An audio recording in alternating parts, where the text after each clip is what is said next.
ഏതൊരു റെസിപ്പീസും നമ്മൾ ഉണ്ടാക്കി നോക്കുമ്പോൾ പെർഫെക്റ്റ് ആകുമ്പോഴാണല്ലോ പിന്നീട് ഒരു ദിവസം നമ്മളത് ഉണ്ടാക്കിയാലോ നമ്മൾ ആലോചിക്കുക അല്ലേ.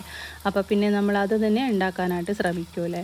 എത്ര തന്നെ നമ്മൾ ഉണ്ടാക്കിയെടുത്ത സ്നാക്സ് ആണെങ്കിലും നന്നായി കിട്ടുമ്പോഴാണല്ലോ ആ ഒരു സ്നാക്സ് നമ്മൾ വീണ്ടും ഉണ്ടാക്കാനായിട്ട് ശ്രമിക്കുക.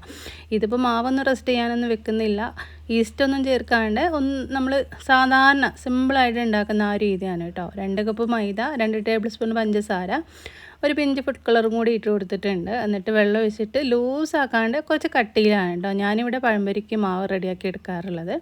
ഞാൻ ഉണ്ടാക്കുന്ന ആ രീതിയാണ് കേട്ടോ ഇവിടെ കാണിക്കുന്നത്.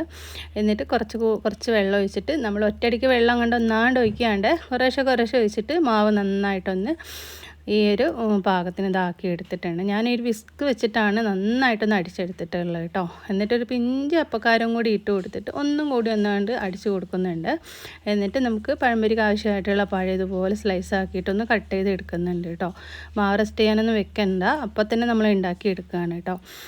അപ്പോൾ സോഡപ്പൊടി ചേർത്തതിനാൽ എണ്ണ കുടിക്കുമോ എന്നൊക്കെ ഒരു സംശയം ഉണ്ടാവും. നമ്മൾ നന്നായിട്ട് ചൂടായ ഓയിലേക്ക് ഇട്ടിട്ട് ഫ്രൈ ചെയ്തെടുക്കണം കേട്ടോ. ഓയിൽ ചൂടാവാതെ നമ്മൾ അതിലേക്ക് ഇട്ട് കൊടുത്തിട്ടുണ്ടെങ്കിൽ എണ്ണയും കുടിക്കും, അതുപോലെ തന്നെ നന്നായിട്ട് പൊങ്ങി കിട്ടൂല. കണ്ടില്ലേ, എണ്ണയിലേക്ക് ഇട്ട് കൊടുത്ത പാട് നന്നായിട്ട് ഇതാ പൊങ്ങി വന്നിട്ടുണ്ട് നമ്മുടെ പഴംപൊരി കേട്ടോ. അപ്പോൾ നന്നായി കിട്ടുമ്പോൾ നമുക്ക് കാണുമ്പോൾ നല്ലൊരു സന്തോഷമാണ് അല്ലേ.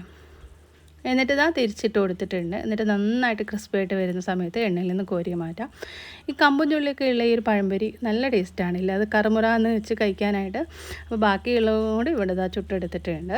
ചൂട് ചായക്കപ്പോൾ ഈ ഒരു ചൂട് പഴംപൊരി കഴിക്കാൻ അടിപൊളിയാണ്. നമുക്ക് അറിയാത്തവരൊക്കെ ഉണ്ടെങ്കിൽ ഈ രീതിക്കൊന്ന് ഉണ്ടാക്കി നോക്കുക കേട്ടോ. സിമ്പിളായിട്ട് ഉണ്ടാക്കാൻ പറ്റിയിട്ടുള്ളതാണ്, അറിയാത്തവർക്ക് വേണ്ടിയിട്ടാണ് കേട്ടോ പറയുന്നത്. അങ്ങനെ ഇതാ പഴംപൊരിയൊക്കെ ഇവിടെ ചുട്ടെടുത്തിട്ടുണ്ട്. നല്ല ക്രിസ്പി ആയിട്ടാണ് നമുക്കിത് ഇവിടെ കിട്ടിയിട്ടുള്ളത്. അപ്പോൾ ഇന്നത്തെ ഒരു കുഞ്ഞു വീഡിയോ ഇഷ്ടമായിട്ടുണ്ടെങ്കിൽ ലൈക്ക് ചെയ്യാനും അഭിപ്രായങ്ങൾ അറിയിക്കാനും മറക്കരുത്. നമ്മുടെ വീഡിയോസൊക്കെ ഒന്ന് സപ്പോർട്ട് ചെയ്യണേ. നിങ്ങളുടെ സപ്പോർട്ട് ഉണ്ടെങ്കിൽ മാത്രമാണ് കേട്ടോ നമുക്ക് വീഡിയോസൊക്കെ വീണ്ടും ഇടാനായിട്ട് പറ്റും. അപ്പോൾ മറ്റൊരു വീഡിയോയുമായിട്ട് നമുക്ക് വീണ്ടും കാണാം.